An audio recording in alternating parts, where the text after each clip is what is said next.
कि सिगरेट पीने में क्या अच्छा है।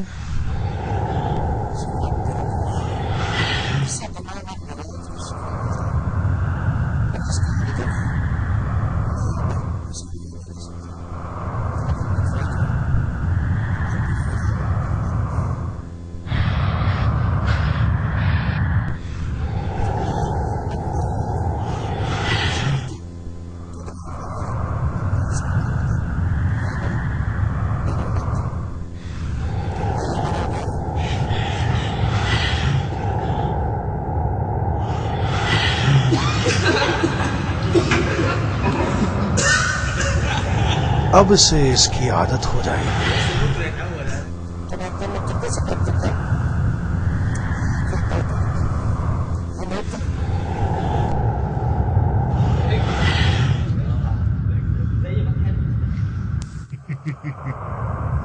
नौजवानों को बेवकूफ बनाना बहुत आसान है।